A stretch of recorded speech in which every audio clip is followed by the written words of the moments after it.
Star Wars has had such a huge history with Skywalker sound. There's so much that's come before, but this is 30 years after the events of Return of the Jedi, so we have a lot more latitude to create new things that haven't been heard before. We're not stuck in an era that's already occurred.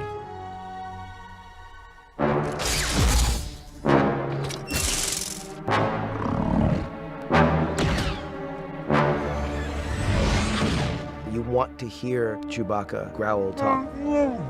You want to hear the roar of the TIE fighter flying by, the sound of a lightsaber. Those iconic sounds are as much a reason to do another Star Wars movie as anything.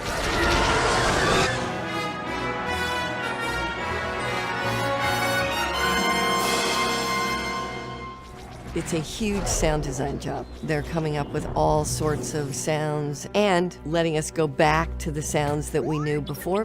They're inventing things, looking for ways in which we can push technology. And what better way to do that than inside the Star Wars universe? There's so much opportunity. We were very lucky to get to work with people like Ben Burtt, who is the godfather of Star Wars sounds. We also are very lucky to have Gary Rydstrom and Matt Woods, some amazing people doing incredible, incredible work. You want it to sound like Star Wars, yet we want to apply it to the soundstage of 2015.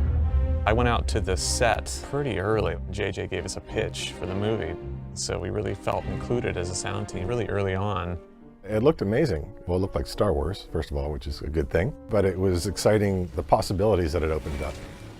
It's such a great thing to build around and build within and find moments to feature the music, and then there's a dip in the music and then a sound effect happens.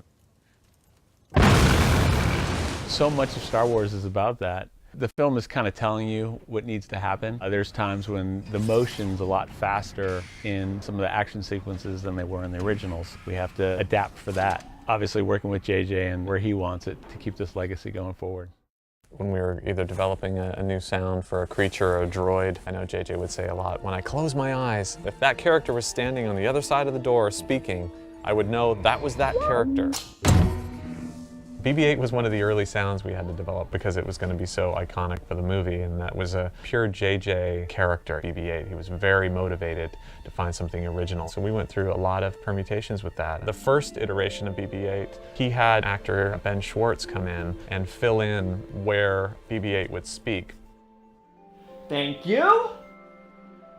What do you mean goodbye? No, right, I have to stay here, I can't just leave. That gave us a nice clear path of conveying emotion and where he was supposed to speak. These guys both came up with ideas that had a talk box with a tactile interface.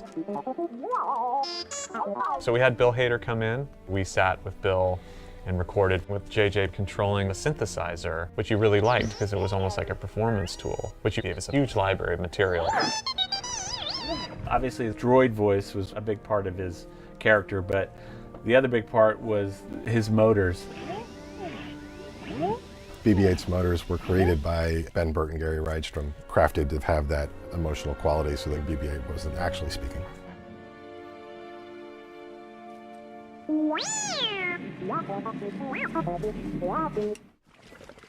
Creatures have always been such a huge part of the Star Wars universe, and all the films that have come before have had their share of various aliens and creatures and environments.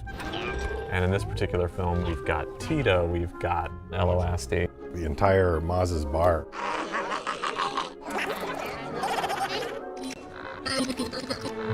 The pressure's high to make something interesting, and if we use the pathway that Ben Burtt had created, there are a lot of very original creatures and ships and weapons that he had made over the years. We tried to use that as a guide to kind of just try something a little weird. Star Wars was never perfect. It had little mistakes and oddness in it that made it original. To that end, when the Rathtar jumps on the cockpit of the Falcon,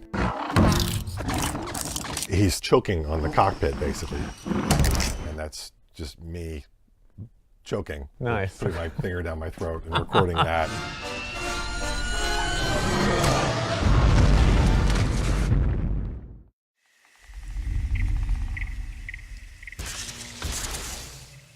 Kylo Ren's saber is a pretty iconic sound. It's kind of raw. It sounds unstable the way Kylo is. It was a lot of trial and error using a massive library of sounds that we created. It doesn't have the refined sound that Luke's saber has.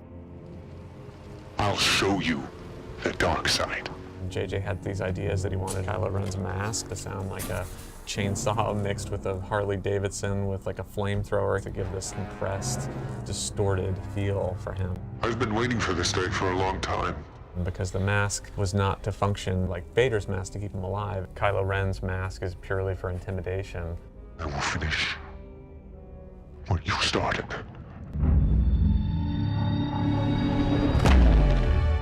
The Starkiller weapon itself had to be bigger than the Death Star firing.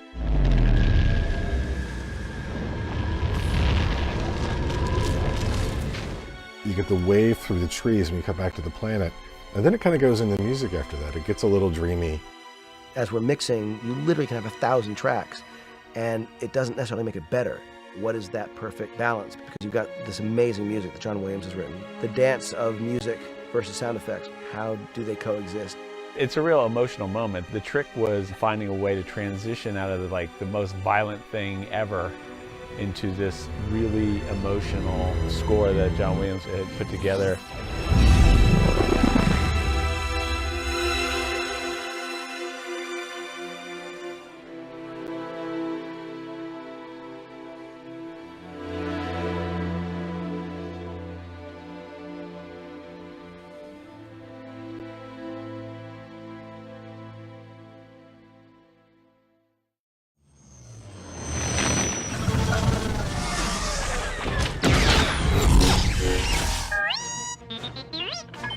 These incredible sound effects are as important as anything. What Skywalker has done and continues to do on this movie is so remarkable. I'm only grateful for the chance to get to work with them and the incredible work being done. They are an extraordinary team of artists